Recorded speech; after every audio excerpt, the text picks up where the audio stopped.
दर्शक हो नमस्कार, शुभ सकाळ। आज 23 जून रोजी सकाळी 6 वाजताची उजनी अपडेट या व्हिडिओमधून आपण पाहणार आहोत। दर्शको, सोलापूर जिल्ह्याचे जलवरदान असलेलं उजनी धरण हे पाऊण शतक पार केलंय आणि आता यामध्ये पाऊस थांबलाय पुणे जिल्ह्यामध्ये आणि तसेच उजनी धरण व पाणलोट क्षेत्रामध्ये पावसाचं प्रमाण कमी झालंय।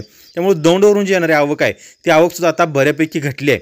आज सकाळची 6ची अपडेट आपण पाहिली तर दौंडची आवक आहे ती 13,353 क्युसेक्स इतकी झाली असून दौंडमधून जो काही विसर्ग सुरू आहे तो मात्र 26,600 इतका तो सुरू आहे। त्यामध्ये बोगद्यामधून 400 क्युसेक्स विसर्ग सुरू आहे, मुख्य कॅनॉलसाठी 500 क्युसेक सुरू आहे, वीज निर्मितीसाठी 1600 क्युसेक सुरू आहे आणि उजनी धरणातून भीमा नदीमध्ये जो काही सांडव्याद्वारे विसर्ग सोडला जातोय तो मात्र 25,000 क्युसेक्स हा कालपासून कायम करण्यात आला आहे। त्यामुळे उजनी धरणातून जेवढी आवक येते त्यापेक्षा जवळपास दुप्पट पाणी हे उजनी धरणातून सोडलं जाते आणि टक्केवारीमध्ये जर पाहायला गेलं तर आज सकाळी 6 वाजता उजनी धरण हे 76.27% इतकं भरलं असून उजनी धरणाचा एकूण पाणीसाठा हा 104.52 TMC झाला असून उपयुक्त पाणीसाठा हा 40.86 TMC झाला आहे। दर्शको, पाठीमागच्या 2 दिवसापासून उजनी धरणातून जे काही पाणी सोडले त्यामुळे भीमा नदीकाठची जे काही पाणी आहे भीमा नदीकाठी जे सकल भाग आहे त्यामध्ये काय थोडंफार पाणी वाढलेलं आहे। भीमा नदीची पाणी पातळी आहे ती भीमा नदीची पाणी पातळी या ठिकाणी थोडीफार